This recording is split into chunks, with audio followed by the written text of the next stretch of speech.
ഞാൻ ജനിച്ചത് വൈക്കത്ത് ഒരു സംഗീത കുടുംബത്തിലാണ്. അച്ഛൻ്റെ പേര് വൈക്കം ജി വാസുദേവൻ നമ്പൂതിരി എന്നാണ്. അച്ഛൻ മ്യൂസിക് ടീച്ചറാണ്. വൈക്കത്ത് പിന്നെ എൻ്റെ പരിചയമുള്ള ആൾക്കാരും എല്ലാം മ്യൂസിക്കുമായിട്ട് റിലേറ്റഡ് ആയിട്ടുള്ള ആൾക്കാരാണ്. അപ്പോൾ അതുകൊണ്ട് തന്നെ ഒരു പക്ഷേ മ്യൂസിക്കിൽ താല്പര്യം വരാൻ കാരണം വൈക്കത്ത് ജനിച്ചുകൊണ്ടാവാം. എൻ്റെ സുഹൃത്തുക്കളും വൈക്കത്ത് അമ്പലമൊക്കെ ഒരുപാട് സംഗീതത്തിന് പ്രാധാന്യമുള്ള സ്ഥലമാണ്. അപ്പോൾ അങ്ങനെ ഒരു സർക്കിളിൽ ജനിച്ചുകൊണ്ടും അച്ഛൻ മ്യൂസീഷ്യനായതുകൊണ്ടും മ്യൂസിക് ഫീൽഡിൽ വരാൻ നാച്ചുറലി അതിൻ്റെ ഒരു സാധ്യത കൂടും. അച്ഛനും ദക്ഷിണാമൂർത്തി സ്വാമിയായിട്ട് വളരെ അടുത്ത ബന്ധമുണ്ടായിരുന്നു, അവരടുത്ത പരിചയക്കാരായിരുന്നു. അപ്പം ഞാൻ ഫീൽഡിൽ വരികയാണെങ്കിൽ സ്വാമിയുടെ മ്യൂസിക്കിൽ വരണം എന്ന് അച്ഛനൊരു നിർബന്ധമുണ്ടായിരുന്നു. അപ്പോൾ സ്വാമിയെ കണ്ടപ്പോൾ ഇങ്ങനെ പറഞ്ഞു, ഇങ്ങനെ മോന് സ്വാമി പറഞ്ഞു കൊടുത്തിട്ട് തുടങ്ങണം എന്നൊരാഗ്രഹമുണ്ടെന്ന് പറഞ്ഞു.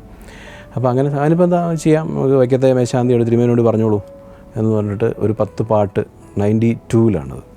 92-ൽ 10 പാട്ട് സ്വാമിക്ക് കൊടുത്ത് ഒരു ടേപ്പ് റെക്കോർഡർ എടുത്തുകൊണ്ട് വന്ന് ഒരു വിത്തിൻ 1 hour 10 പാട്ട് കമ്പോസ് ചെയ്ത് പറഞ്ഞു, തിരുമേനി ഈ പാട്ട് പഠിച്ചിട്ട്, അന്ന് ഞാൻ കോളേജിൽ പഠിക്കുന്ന സമയമാണ്, എക്സാമൊക്കെ കഴിഞ്ഞിട്ട് എന്നെ വിളിച്ചാൽ മതി മദ്രാസിലേക്ക്, ഞാൻ വരാം എന്ന് പറഞ്ഞിട്ട്.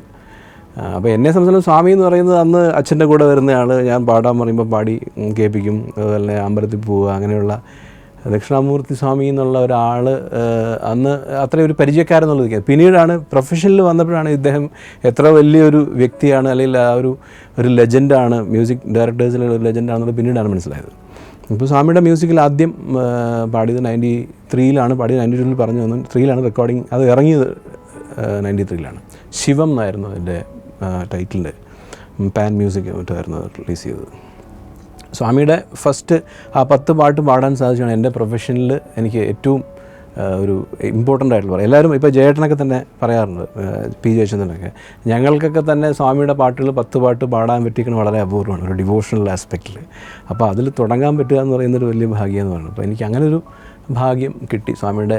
അതാണ് എൻ്റെ, ശരിക്കും പറയുകയാണെങ്കിൽ ഒരു 9 to 7 കോൾ ഷീറ്റിൽ 10 സോങ് കഴിഞ്ഞു, ഒരു വിത്ത് ഓർക്കസ്ട്രയിൽ ലൈവ് റെക്കോർഡ് ചെയ്ത ഒരു ആൽബമാണ്. ഇന്ന് എനിക്കത് ചിന്തിക്കാൻ പറ്റില്ല, കാരണം അങ്ങനെ ഒരു ലൈവിൽ ഒന്നാമതേ ലൈവ് റെക്കോർഡിങ്സ് ഇല്ല.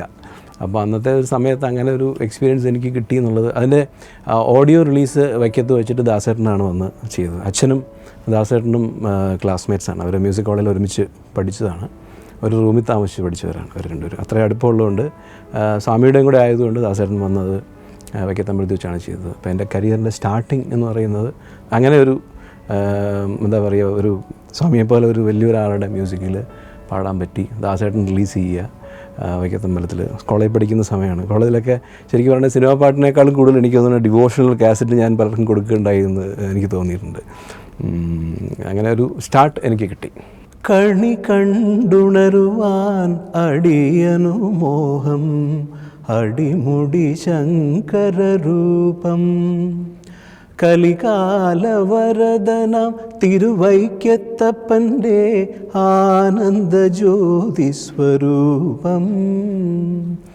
കണി കണ്ടുണരുവാൻ അടിയനു മോഹം, അടിമുടി ശങ്കരരൂപം.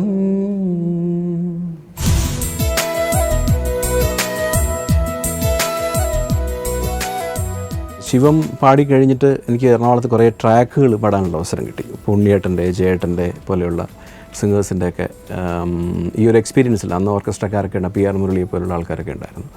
അന്ന് അങ്ങനെ പാടിയാണ് ABCLൻ്റെ മാഗ്നസോണിൻ്റെ റീജിയണൽ മാനേജറായിരുന്ന ഒരു KK മേനോൻ ഒരാളുണ്ടായിരുന്നു. അദ്ദേഹത്തിൻ്റെ വർക്കുകൾ പലതും ഇങ്ങനെ ട്രാക്ക് പാടി അദ്ദേഹത്തിന് ഇഷ്ടപ്പെടും. പിന്നീട് അമിതാഭ് ബച്ചൻ കോർപ്പറേഷൻ ലിമിറ്റഡ് എന്നൊരു കമ്പനി ഉണ്ടായി. ആ കമ്പനിയുടെ ഫസ്റ്റ് ആൽബമാണ് ഓണം പൊന്നോണം പറഞ്ഞിട്ട് ഒരു ആൽബം റിലീസ് ചെയ്തിരുന്നു. അതിനകത്ത് അതിൽ ശരത്തായിരുന്നു മ്യൂസിക് ചെയ്യുന്നത്, RK ദാസും AV വാസുദേവൻ പോയിട്ട് രണ്ടുപേരും. അതിൽ 2 സോങ് എനിക്ക് പാടാൻ പറ്റി. അതിനായിട്ടാണ് ഫസ്റ്റ് ശരിക്ക് മദ്രാസിലേക്ക് പോകുന്നത്. ശരിക്കും അങ്ങനെ മദ്രാസിലേക്ക് ആദ്യം എത്തി. മദ്രാസിലെത്തി ശരത്തിനെ പരിചയപ്പെടുന്നു. ശരത്ത് പറഞ്ഞു, നാട്ടിൽ നിന്നിട്ട് പ്രത്യേകിച്ച് കാര്യമൊന്നുമില്ല. അന്നത്തെ സമയത്ത് ഫിലിമിൻ്റെ റെക്കോർഡിങ്സ് എല്ലാം മദ്രാസിലായിരുന്നു. അപ്പോൾ അതുകൊണ്ട് ഇവിടെ വന്ന് നിന്ന് കഴിഞ്ഞാൽ അവസരം കിട്ടും. പിന്നെ അതിനിടയ്ക്ക് ഈ ഓഡിയോയുടെ റിലീസിന് വന്നപ്പം ദാസേട്ടൻ്റെ ഭാഗത്തുനിന്നും ഒരു പറഞ്ഞു, നീ എന്തിനാ ഇവിടെ നിൽക്കണേ, നിനക്ക് മദ്രാസിൽ വന്നു കഴിഞ്ഞാൽ കുറേ ഓഫേഴ്സൊക്കെ കിട്ടുമല്ലോ, ഞാനും പരിചയപ്പെടുത്താം 1-2 പേരൊക്കെ എന്നൊക്കെ പറഞ്ഞിങ്ങനെ. അപ്പോൾ എനിക്കതൊരു കച്ചിത്തുമ്പായിരുന്നു. കാരണം അങ്ങനെ ഒരു പ്രത്യേകിച്ച് അച്ഛൻ സ്കൂൾ മാഷാണ്. അപ്പം ബാക്കിയുള്ള മാഷന്മാരുടെ മക്കളെല്ലാം എഞ്ചിനീയറിംഗിന് പോകണു, മെഡിസിന് പോകണു എന്നൊക്കെ പറയുമ്പം മോൻ പാടാനായിട്ട് മദ്രാസിലേക്ക് അവസരത്തിന് പോകുകയെന്ന് പറയുമ്പോൾ അന്നത്തെ കാലത്തൊരു വലിയൊരു ബുദ്ധിമുട്ടുണ്ട്. ദാസേട്ടൻ്റെ ഒരു വായിന്നും കൂടെ കേട്ടപ്പോൾ എനിക്കതൊരു ധൈര്യമായി. ഞാൻ അച്ഛനോട് പറഞ്ഞു, എന്തോ അച്ഛനത് സമ്മതിച്ചു. അങ്ങനെയാണ് മദ്രാസിലേക്ക് വണ്ടി കയറുന്നതും. ഇങ്ങനെ ഈ ആൽബം ചെയ്തതിന് ശേഷം ശരത്താണ് എന്നെ ജോൺസേട്ടനെ, രവീന്ദ്ര മാസ്റ്ററെ പലരെയും പരിചയപ്പെടുത്തിയത്. ദാസേട്ടനാണ് വിദ്യാസാഗർ സാറിനെ പരിചയപ്പെടുത്തുന്നത്. വിദ്യാസാഗർ സാറിൻ്റെ അടുത്ത് ഇങ്ങനെ ശരത്തിൻ്റെ ആൽബം കൊടുത്തു. എൻ്റെ ഫ്രണ്ടിൻ്റെ മോനാണ്, നന്നായിട്ട് പാടുകയാണെങ്കിൽ അവനൊരു അവസരം കൊടുക്കൂ എന്ന് പറഞ്ഞു. അപ്പം എനിക്ക് വിദ്യാജിയുടെ അടുത്തൊന്നും അന്ന് നോട്ട് റീച്ചബിളായിരുന്നു വിദ്യാജിയൊക്കെ. കാരണം ഒന്നാമത്തെ ഭാഷയുടെ വിഷയങ്ങൾ, പിന്നെ ഒരു ടിപ്പിക്കൽ ഒരു അദ്ദേഹം വളരെ സ്ട്രിക്റ്റ് ആയിട്ടുള്ള ഒരു ഇതായിരുന്നു. അങ്ങനെ കാണാൻ പോലും അവസരം കുറവായിരുന്നു. പക്ഷേ യാദൃശ്ചികമായിട്ട് അതിന് ശേഷം എന്നെ ആദ്യം കുറച്ച് നാളുകൾക്ക് ശേഷമാണ് ഇങ്ങനെ ആലയിലോ പൂലോ എന്നുള്ള പാട്ട് പാടാനായിട്ട് വിളിച്ചത്. അത് ശ്രീനിവാസ് ഉണ്ടായിരുന്നു, പിന്നെ ഹരീഷ് രാഘവേന്ദ്ര, പിന്നെ വേറൊരാളും കൂടെ ട്രിവാൻഡ്രത്ത് ഒരാളുണ്ടായിരുന്നു. അത് ശരിക്കും ഞങ്ങളുടെ ശബ്ദം എന്നുള്ളതല്ല, ഒരു കോറസ് സോങ് ആയിരുന്നു അത്. എനിക്ക് തോന്നുന്നു അന്നത്തെ കാസറ്റിലൊക്കെ തന്നെ കോറസ് എന്നാണ്, ഞങ്ങളുടെ ആരുടെയും പേരില്ല. ശരിക്കും റഹ്മാൻ സാറൊക്കെ വന്നതിന് ശേഷം അദ്ദേഹത്തിൻ്റെ CDs ഹാർമണി സിംഗേഴ്സ് അല്ലെങ്കിൽ ഹാർമണി കോറസ് എന്നൊക്കെ പറഞ്ഞിട്ട് ഒരു സെപ്പറേഷൻ സിംഗേഴ്സിന് കിട്ടിയപ്പോഴാണ് പിന്നീട് അങ്ങനെയുള്ള സിംഗേഴ്സ് ഉണ്ടെന്നും ആരൊക്കെ പാടിയെന്ന് ഇപ്പോൾ ഗംഗ, ഫെബി എന്നൊക്കെ പറഞ്ഞിട്ട് നമുക്ക് നോക്കിയാൽ കാണാൻ പറ്റും. അന്ന് ഫുൾ സോങ് പാടിയവരുടെ പോലും നമുക്ക് അന്ന് ദാസേട്ടൻ്റെയും ജയേട്ടൻ്റെയും അല്ലെങ്കിൽ MG ശ്രീകുമാർ സാറിൻ്റെ അങ്ങനെയുള്ളവരുടെയൊക്കെ ഉണ്ടായിരുന്നല്ലോ. പക്ഷേ പിന്നീട് അത് ഞങ്ങളൊക്കെയാണ് പാടിയെന്ന് പറഞ്ഞപ്പോൾ ശ്രീനിവാസും വലിയ സിംഗറായി. അതുപോലെ ബാക്കി എല്ലാ ഹരീഷ് എല്ലാവരും റെപ്യൂട്ടഡ് ആയപ്പോൾ ഇന്നയാളാണ് പാടിയെന്ന് ആൾക്കാർ അറിഞ്ഞു. പിന്നെ അതൊരു ടിപ്പിക്കൽ ഒരു കോളേജ് സോങ് ആയിരുന്നു. അതിന് ശേഷമാണ് ശരിക്ക് വിദ്യാജിയുടെ അടുത്ത് കുറേ ട്രാക്കുകളൊക്കെ പാടിയിരുന്നു ശരിക്കും. ഇപ്പോൾ രണ്ടാം ഭാവം, കുറേ ദാസേട്ടൻ്റെ പാട്ടുകൾ വിദ്യാജി കുറേ ട്രാക്സ് ചെയ്തിരുന്നു. അപ്പം അങ്ങനെ വിദ്യാജിയുടെ അടുത്ത് കുറേ നല്ല പാട്ട്, ദാസേട്ടന് കൊടുക്കുന്ന പാട്ടിൽ ഒരു സിനിമയിലെ ഏറ്റവും നല്ല സോങ്സ് ആയിരിക്കും.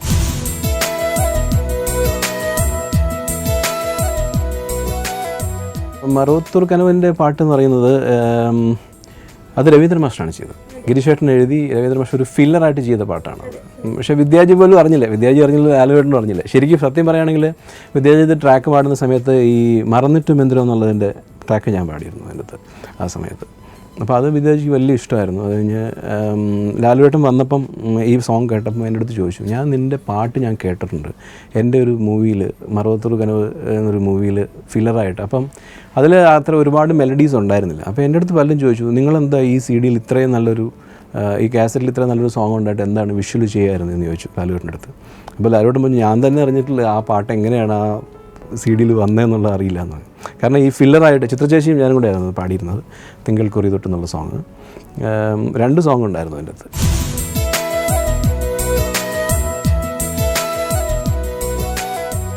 രണ്ടാം ഭാവം എന്നുള്ളൊരു സിനിമയ്ക്കകത്ത് അമ്മ നക്ഷത്രമേ എന്നുള്ളൊരു സോങ് എനിക്ക് സ്ട്രെയിറ്റായിട്ട് സിനിമയിൽ കിട്ടി. അതിനു ശേഷമാണ് മീശമാധവനിലേക്ക് എത്തുന്നത്, കരിമിഴിക്കുരുവിലേക്ക്. രണ്ടാം ഭാവത്തിലെ സോങ്ങിലും ഒരു ചെറിയ ഒരു എന്താ പറയുക, ഒരു കഥയുണ്ട് അതിനകത്ത്. അതായത് ഞാൻ പാടിയ സോങ് അമ്മ നക്ഷത്രം എന്നൊരു സോങ് ആയിരുന്നു. അതിൽ സുരേഷ് ഗോപി ഉണ്ടായിരുന്നതിൽ ഒരു സുരേഷ് ഗോപി മരിക്കുന്നത് കാണിക്കുന്നത് ഈ സോങ് സീക്വൻസിലായിരുന്നു. അതുകൊണ്ട് ദൈവാധീനം കൊണ്ട് ആ ഇറങ്ങിയ സമയത്ത് ഒരിക്കലും ഈ പാട്ട് ചാനലിലും വന്നില്ല. എനിക്ക് തോന്നുന്നു അതിനെപ്പറ്റി ആരും ഇതിൻ്റെ ഒരു പ്രൊമോഷൻ്റെ ഭാഗമായിട്ട് പോലും അങ്ങനെ ആരും പറഞ്ഞും ഇല്ല. അപ്പം എനിക്ക് സത്യം പറഞ്ഞാൽ ഞാനത് ട്രാക്ക് പാടിയിരുന്നൊരു സോങ്ങാണ്. പിന്നീടാണ് അത് സ്ട്രെയിറ്റായിട്ട് എനിക്ക് കിട്ടിയിരുന്നത്. പക്ഷേ എനിക്ക് തോന്നുന്നത് നല്ലൊരു മൂവിയായിരുന്നു. പക്ഷേ ഈ അത്രയും ഒരു ഫിനാൻഷ്യലി എനിക്ക് തോന്നുന്നു വലിയൊരു ഹിറ്റ് ആയിരുന്നില്ല. അതുകൊണ്ടായിരിക്കും ആ പാട്ടും ഒരുപാട് ശ്രദ്ധ. പക്ഷേ മറന്നിട്ടും എന്തിനും വളരെ ഹിറ്റായ ഒരു സോങ്ങായിട്ട് മാറിയത്. ഒരുപക്ഷെ എനിക്ക് തോന്നുന്നത് മീശമാധവനിലേക്ക് എത്താൻ കാരണം ഇത് ഒരു നല്ലൊരു സോങ് പാടിയിട്ട് അത് വർക്കൗട്ട് ആയില്ലല്ലോ എന്നുള്ളത് തോന്നലായിരിക്കാം ലാലുവേട്ടനും അല്ലെങ്കിൽ വിദ്യാജിക്കും ഒക്കെ ഒരുപക്ഷെ അങ്ങനെ തോന്നിയോണ്ടാവാം.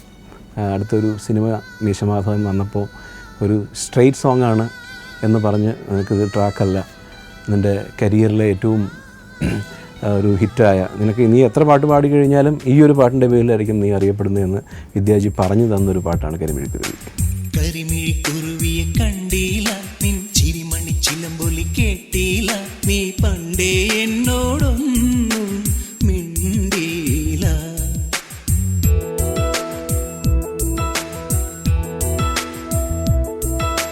കരിമിഴിക്കുരുവിയെ കണ്ടില്ല, നിൻ ചിരിമണി ചിലമ്പൊലി കേട്ടില്ല, നീ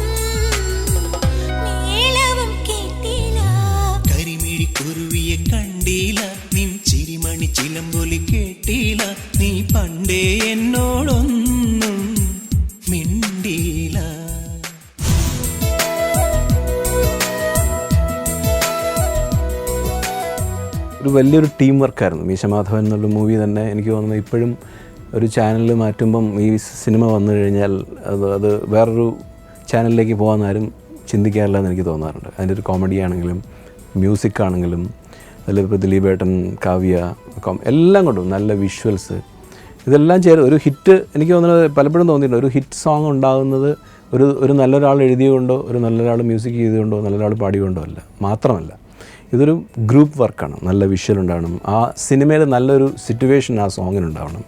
ഇപ്പം ഒരു പക്ഷേ കരിമിഴി കുരുവിയുടെ സിറ്റുവേഷനില്ല, വേറൊരു സിറ്റുവേഷനിലാണ് അത് വന്നതെന്നുണ്ടെങ്കിൽ ചിലപ്പം അത്രയും ശ്രദ്ധിക്കപ്പെടണമെന്നില്ല. ആ ക്യാരക്ടേഴ്സ് തമ്മിലുള്ള റിലേഷനൊക്കെ ആ ഒരു സോങ്ങിൽ വരുന്നുണ്ട്. അപ്പോൾ ഇത്രയും പേരുടെ നല്ലൊരു ക്യാമറ വർക്ക്, അല്ലെങ്കിൽ ദിലീപേട്ടനും അതുപോലെ തന്നെ കാവ്യൊക്കെ അതുപോലെ ഏറ്റവും ഭംഗിയായിട്ട് പ്രസൻറ്റ് ചെയ്യുക, ലൊക്കേഷൻ, ഒരുപാട് കാര്യങ്ങളുണ്ട്. അപ്പോൾ ഒരു നല്ലൊരു ഗ്രൂപ്പ് എഫേർട്ടായിരുന്നു ആ ഒരു സിനിമ തന്നെ. അതുകൊണ്ട് തന്നെ ഒരുപാട് പേർക്ക് എനിക്ക് തോന്നുന്നു ആദ്യമായിട്ട് വന്ന ഒരുപാട് ടെക്നീഷ്യന്മാർക്കും എല്ലാവർക്കും ഒരുപാട് അവസരം കിട്ടിയതിൽ. അത് ദിലീപേട്ടൻ്റെ എനിക്ക് തോന്നുന്നത് ദിലീപേട്ടൻ്റെ ഇൻ്റർവ്യൂസിൽ തന്നെ പിന്നീട് വന്നതിലൊക്കെ പലതിലും അത് കഴിഞ്ഞ് ചെയ്ത വർക്കിലും ഒക്കെ ദിലീപേട്ടൻ്റെ വോയിസുമായിട്ടൊരു സിമിലാരിറ്റിയൊക്കെ ഇങ്ങനെ ഞാൻ പറഞ്ഞു കേൾക്കുകയുണ്ടായിട്ടുണ്ട്. അതിൽ മെയിനായിട്ട് എനിക്ക് തോന്നിയിട്ടുള്ളൊരു കാര്യം, ആ ഒരു പർട്ടിക്കുലർ ചില വരികളാണെങ്കിലും അതിൻ്റെ ഒരു ഫീൽ അദ്ദേഹം പാടുമ്പോൾ കൊടുക്കുന്ന ഒരു മൂഡൊക്കെ വളരെയധികം എനിക്ക് ഇഷ്ടപ്പെട്ടിട്ടുണ്ട്.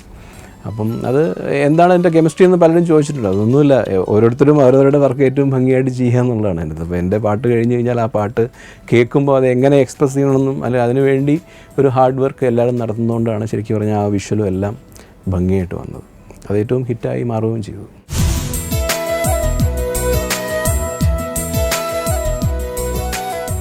എനിക്ക് തോന്നുന്നത് എൻ്റെ കരിയറിൽ ആരും എക്സ്പെക്റ്റ് ചെയ്യാത്തൊരു സോങ്ങാണ് CID മൂസയിലെ സോങ്. CID മൂസയിൽ ശരിക്കും പറയുകയാണെങ്കിൽ അത് എനിക്കെപ്പോഴും ഞാൻ പറയാറുണ്ട്, അത് ഒരു കോമഡി ഫിലിമാണ്. എൻ്റെ ജീവിതത്തിൽ എനിക്കത് എന്നെ ഒരുപാട് വേദനിപ്പിച്ചിട്ടെന്ന് പറയാറുണ്ട്.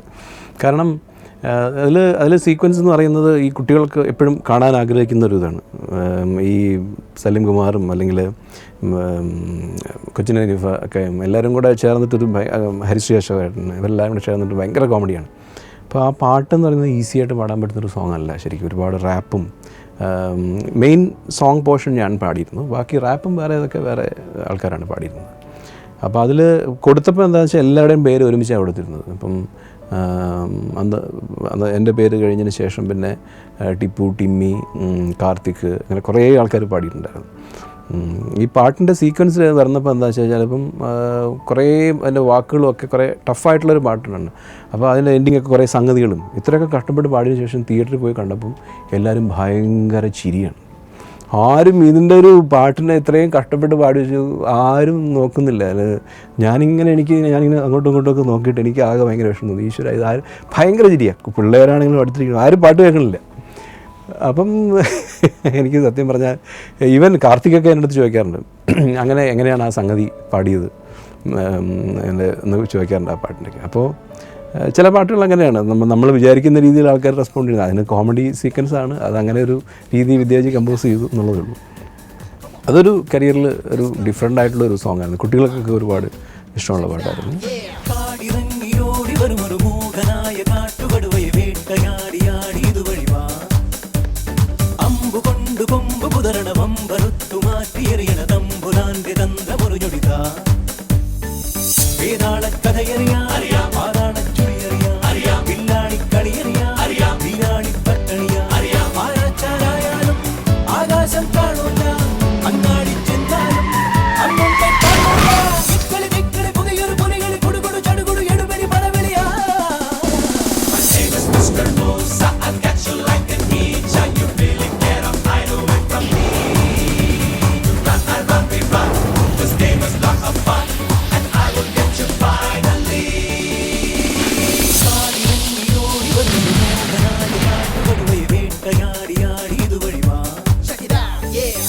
പിന്നെ ഈ പറഞ്ഞോട്ട് ദിലീപേട്ടൻ്റെ കുറച്ച് സിനിമകൾ അതിന് ശേഷം വന്നതെന്ന് പറയുകയാണെങ്കിൽ മുല്ലയാണ് ചെയ്തത്. കണ്ണിൻ വാതിൽ ചാരാതെ എന്നുള്ള പാട്ട്, അതൊരു താരാട്ട് പാട്ടായിരുന്നു, റൊമാൻറ്റിക് സോങ് അല്ലായിരുന്നു. കണ്ണിൻ വാതിൽ ചാരാതെ കണ്ണാ നിന്നെ കണ്ടോട്ടെ, എണ്ണാതൊരു മുത്തം ഞാൻ തന്നോട്ടെ, ആരാരോ ആരാരോ ആരീരോ ആരീരാരോ. അങ്ങനെ ദിലീപേട്ടനും ഞങ്ങൾ ഒരുമിച്ച് വർക്ക് ചെയ്ത മൂവീസ് ഒരുമാതിരി എല്ലാം ഹിറ്റുകളായിരുന്നു. അത് മൂവീസും ഹിറ്റായിരുന്നു. ഓൺലി മുല്ല എനിക്ക് തോന്നുന്നത് ഫിനാൻഷ്യലി അത്ര ചെയ്ത, പക്ഷേ പാട്ടുകൾ അതിൽ മെഗാ ഹിറ്റായിരുന്നു. എല്ലാ പാട്ടുകളും അല്ലേ ഭയങ്കര ഹിറ്റായിരുന്നു. അപ്പം അങ്ങനെ ഒരു കെമിസ്ട്രി വർക്കൗട്ടായി. വിദ്യാജിയും ആണെങ്കിലും പാണ്ടിപ്പട ചെയ്തത് സുരേഷ് പീറ്റേഴ്സാണ്. ഇടയ്ക്ക് 1-2 മ്യൂസിക് ഡയറക്ടേഴ്സ് മാറി വന്നെങ്കിലും എനിക്ക് തോന്നുന്നത് ദിലീപേട്ടൻ്റെ കൂടെ ചെയ്ത പാട്ടുകളെല്ലാം ഒരുമാതിരി വർക്കൗട്ടായിട്ടുണ്ട്.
ശരിക്കും ആ സമയത്ത് പാടിക്കൊണ്ടിരുന്ന പാട്ടുകൾ കുറച്ച് മെലഡി ഓറിയൻറ്റഡ് സോങ്സ് ആയിരുന്നു. ഇപ്പോൾ ഈ CD മൂസ പറഞ്ഞു, അതുപോലെ തന്നെ ഡിഫറെൻ്റ് ആയിട്ടൊരു പാട്ട് ചെയ്തിരുന്നത് ഫോർ ദ പീപ്പിളിൽ ജയരാജേട്ടൻ തന്നെ വിളിച്ച് പാടിച്ചൊരു സോങ് ആയിരുന്നു അന്നക്കിളി.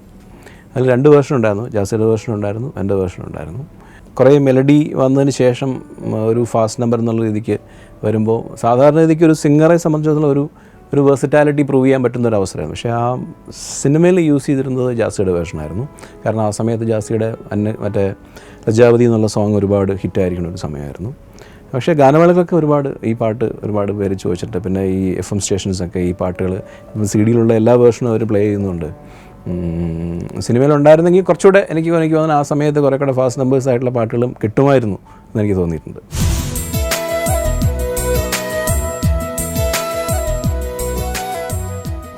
അത് ഈ ബാലഗംഗാധര സാറിൻ്റെയും ജോസ് പ്രകാശ് സാറിൻ്റെയും കാര്യം പറഞ്ഞത് തന്നെയാണ്. അവർ വില്ലൻ റോൾ ചെയ്ത് കഴിഞ്ഞാൽ എപ്പോഴും വില്ലൻ റോൾസ് വരുള്ളൂ എന്ന് പറഞ്ഞ പോലെ തന്നെ ഇപ്പോൾ ഈ പാടിയിട്ടുള്ള പാട്ടുകൾ സിനിമയ്ക്ക് അങ്ങനെ ഒരു മുഖമുണ്ട്. കാരണം മിനിമം ഗ്യാരണ്ടി എന്നുള്ള രീതിക്ക് എന്ത് ചെയ്താൽ അവരതേ ഫോളോ ചെയ്യുള്ളൂ. ഡിഫറെൻ്റായിട്ട് ചെയ്യാമെന്ന് പറയുന്നത് ഈ അടുത്ത കാലത്തൊക്കെ ചില ആൾക്കാർ ഇപ്പം സീരിയസ് ക്യാരക്ടേഴ്സ് ചെയ്യുന്നവരെ കോമഡി ചെയ്യുന്നു പറഞ്ഞ പോലെ അങ്ങനെ വളരെ അപൂർവമായിട്ടുള്ള ആൾക്കാർ അങ്ങനെ ഒരു ഡിഫറെൻ്റ് ആയിട്ടുള്ള ചെയ്യുന്നുള്ളൂ. നമുക്ക് മെലഡി ചെയ്ത് വരുമ്പം ഇപ്പോൾ ഞാനൊരു ഡയറക്ടറെ കണ്ട് ചോദിക്കുകയാണെന്നുണ്ടെങ്കിൽ അല്ല അതിൻ്റെ അകത്ത് ദേവാനന്ദിന് പറ്റിയൊരു ടൈപ്പില്ല എന്ന് പറയും. എന്നാൽ ആ സോങ്ങിന് വിളിച്ചൊന്ന് ട്രൈ ചെയ്ത് നോക്കാം, ദേവാനന്ദിനെ കൊണ്ടൊന്ന് പാടിച്ച് നോക്കാം നമുക്ക് എങ്ങനെയുണ്ട്, ഇല്ലെങ്കിൽ വേണ്ട എന്ന് പറയും. പക്ഷേ അങ്ങനെ ആരും ട്രൈ ചെയ്യാറില്ല. സിനിമയുടെ ഒരു പ്രത്യേകത അതാണ്. കാരണം മിനിമം മെലഡി ഉണ്ടെങ്കിൽ ഇന്നയാൾ, അല്ലെങ്കിൽ ഫാസ്റ്റ് നമ്പർ ഉണ്ടെങ്കിൽ ഇന്നയാൾ, അല്ലെങ്കിൽ സെമി ക്ലാസിക്കൽ ഉണ്ടെങ്കിൽ ഇന്നയാൾ, അങ്ങനെയാണ് ഒരു നേച്ചർ. അപ്പം നമുക്ക് കുറച്ചുകൂടെ സ്വാതന്ത്ര്യം, എന്നാൽ ഈ പറഞ്ഞ തൊട്ട് കുറച്ച് ഡിഫറെൻ്റ് ആയിട്ടുള്ള പാട്ടുകളും ചെയ്യാൻ പറ്റിയിട്ടുണ്ട് ആ സമയത്ത്. അതിനുശേഷവും പക്ഷേ എനിക്ക് തോന്നുന്നത് കൂടുതലും ആൾക്കാർ ശ്രദ്ധിക്കപ്പെട്ടുള്ളത് ഒരു പക്ഷേ മെലഡി കണ്ടിട്ടുള്ള സോങ്സ് ആയിരിക്കാം.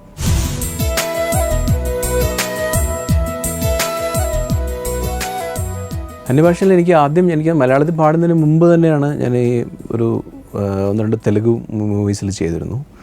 അതിൽ ദേവി എന്നൊരു മൂവി ഉണ്ടായിരുന്നു. ദേവി ശ്രീ പ്രസാദാണ് എൻ്റെ മ്യൂസിക് ഡയറക്ടർ.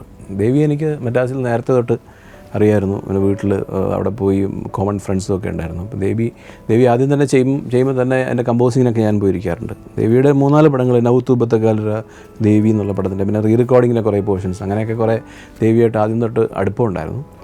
ഒരു മെയിൻ സ്ട്രീം പടം ചെയ്തത് ആനന്ദം എന്നൊരു മൂവി ഉണ്ടായിരുന്നു. അത് എനിക്ക് തോന്നുന്നു തെലുങ്കിലെ ഏറ്റവും സൂപ്പർ ഹിറ്റായിട്ടുള്ളൊരു മൂവിയാണ്. അതിൽ രാമോജി ഫിലിം സിറ്റി അവിടുന്ന് അവരുടെ പ്രൊഡക്ഷനായിരുന്നു. രാമോജി റാവു സാറ് തന്നെയാണ് ഈ സോങ് എൻ്റെ ട്രാക്ക് കേട്ടിട്ട് ഓക്കെ പറഞ്ഞത്. അതിൽ എനിക്ക് തോന്നുന്നു മീശ മാധവന് മലയാളത്തിൽ എത്രത്തോളം ഹിറ്റായി അതുപോലെ തന്നെ തെലുങ്കിലെ ഏറ്റവും സൂപ്പർ ഹിറ്റായിട്ടുള്ളൊരു, അതായത് അവിടുത്തെ ആൾക്കാരോട് ആനന്ദം എന്നൊരു മൂവി കേട്ടിട്ടുണ്ടോ എന്ന് ചോദിച്ചു കഴിഞ്ഞാൽ അവരൊരിക്കലും കേട്ടില്ല എന്ന് പറയില്ല. അങ്ങനെ ഒരു സോങ് ആയിരുന്നു അത്. ఎవరైనా ఎప్పుడైనా సరిగా గమనించారా చలిచెర అసలెప్పుడు వదిలిందో అణువణువు మురిసేలా చిగురాసలు మెరిసేలా తొలిసగుణం ఎప్పుడు ఎదురైందో చూస్తూనే ఎక్కడి నుంచో చైత్రం కదిలొస్తుంది పొగ మంచును కోపం అంటూ తరిమేస్తుంది నేల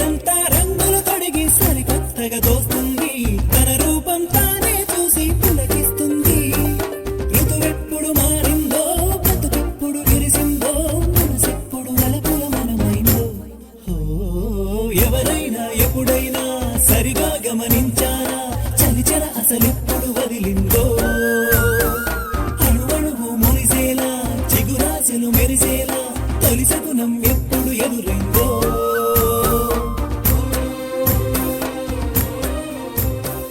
ചെറിയൊരു സോങ് ആയിരുന്നു, പക്ഷേ അത് വളരെ ഒരുപാട് ശ്രദ്ധിക്കപ്പെട്ടിരുന്നു. അങ്ങനെ കുറച്ച് മൂവീസ്, തെലുങ്ക് കുറച്ച് മൂവീസ് ചെയ്തിരുന്നു. പിന്നെ അതിൻ്റെ തന്നെ ആനന്ദത്തിൻ്റെ റീമേക്ക് തമിഴിൽ വന്നപ്പം വൈരമുത്ത് സാറിൻ്റെ സിറകുള്ള നിലവേവ എന്ന് പറഞ്ഞിട്ടൊരു പാട്ടുണ്ടായിരുന്നു. പിന്നെ ഇമാൻ അദ്ദേഹത്തിൻ്റെ കരിയറിൻ്റെ സ്റ്റാർട്ടിങ്ങിൽ 1-2 മൂവീസ് ചെയ്തിട്ടുണ്ട്. അത് ഉയിർ പിരിന്താലും ഉனை പിരിയാத വരമൊன்று പെറ വേണ്ടും എന്നൊരു സോങ് ഉണ്ടായിരുന്നു.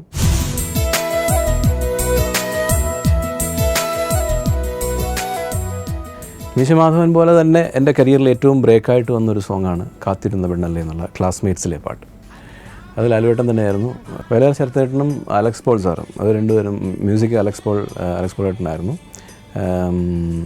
മീശമാധവൻ പോലെ തന്നെ ഇൻഡസ്ട്രിയിലെ ഏറ്റവും ഹിറ്റായ ഒരു മൂവി എന്നുള്ള രീതിക്ക് എനിക്ക് തോന്നുന്നത് യങ്സ്റ്റേഴ്സിന് ഒരുപാട് ഇഷ്ടപ്പെട്ട, യങ്സ്റ്റേഴ്സിനല്ല എല്ലാവർക്കും അതെ, ഒരു ട്രെൻഡ് സെറ്ററായിരുന്നു ശരിക്കും ക്ലാസ്മേറ്റ്സ് എന്നുള്ള മൂവി വന്നതിന് ശേഷം ഈ അലുമിനി അസോസിയേഷൻസും അതുപോലുള്ള കുറേ കാര്യങ്ങൾ എനിക്ക് തോന്നുന്നത് അതാണ് ഞാൻ ട്രെൻഡ് സെറ്റർ എന്ന് പറയാൻ കാരണം.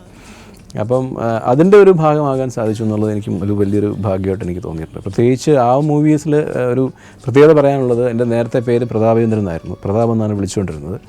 എൻ്റെ പേര് ചേഞ്ച് ചെയ്ത കാരണം ഒരുപാട് സിമിലർ നെയിംസും, പിന്നെ എനിക്ക് പല രീതിയിൽ എനിക്ക് തോന്നിയ ഒരു ഭാഗ്യക്കുറവ് ചില സ്ഥലങ്ങളിൽ തോന്നി എനിക്ക് അപ്പം എന്തുകൊണ്ടും എനിക്ക് ആനന്ദ് എന്നുള്ളത് എൻ്റെ വീട്ടിൽ വിളിക്കുന്ന പേരാണ്. അപ്പോൾ അതിലേക്കൊന്ന് മാറണം എന്നൊരു ആഗ്രഹം തോന്നി.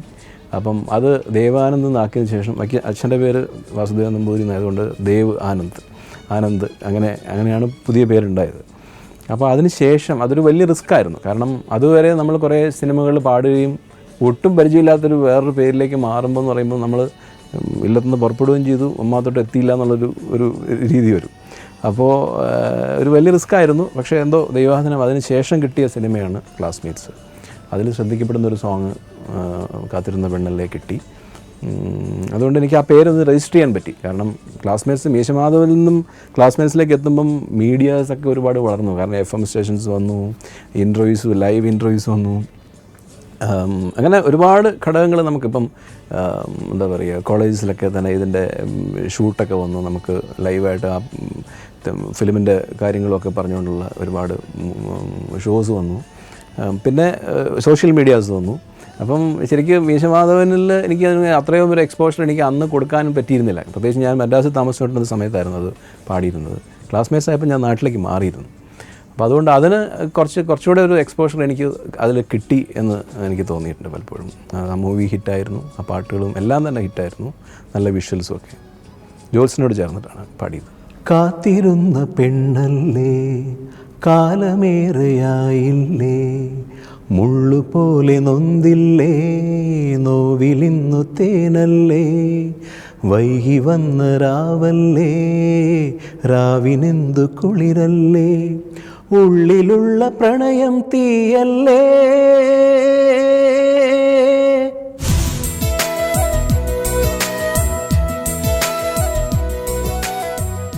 ഡെഫിനറ്റായിട്ടും വിദ്യാസാഗർ സാറിൻ്റെ പാട്ടുകൾ എനിക്ക് ഒരുപാട് പേര് തന്നിട്ടുണ്ട്. പിന്നെ ഒരു കെമിസ്ട്രി അതിൻ്റെ അകത്ത് എന്താണെന്ന് വെച്ചാൽ വർക്ക് ചെയ്തിട്ടുള്ള എക്സ്പീരിയൻസ് തന്നെയാണ് അതിൻ്റെ അകത്ത്. എന്ന് വെച്ചാൽ സാർ എന്താണ് പറയണമെന്നുള്ളത് അല്ലെങ്കിൽ എന്താണ് ആ ഒരു പാട്ടിൽ ഉദ്ദേശിക്കുന്നത് എന്നുള്ളത് നമുക്ക് മനസ്സിലാവുക, നമ്മുടെ കപ്പാസിറ്റി അനുസരിച്ച് നമ്മളിൽ നിന്ന് എന്താണ് എടുക്കാൻ പറ്റുക എന്നുള്ളൊരു മ്യൂസിക് ഡയറക്ടർ മനസ്സിലാക്കുക. അതുപോലെ തന്നെ ലാലുവേട്ടനെ സംബന്ധിച്ചിലും അതിലും പർട്ടിക്കുലർ ഒരു സിറ്റുവേഷൻ വരുമ്പോൾ ആ സോങ്ങിൽ നമുക്കത് ദേവാനന്ദനെ വിളിക്കാം എന്നൊരു ഡിസിഷൻ വരുമ്പോൾ എനിക്ക് തോന്നുന്നത് അതിനാണ് കറക്റ്റായിട്ടൊരു കെമിസ്ട്രി വർക്കൗട്ട് ആവുന്നത് അവിടെയാണ്. ആ ഒരു റൈറ്റ് ഡിസിഷൻ എന്നുള്ളതാണ് അതിനകത്ത്.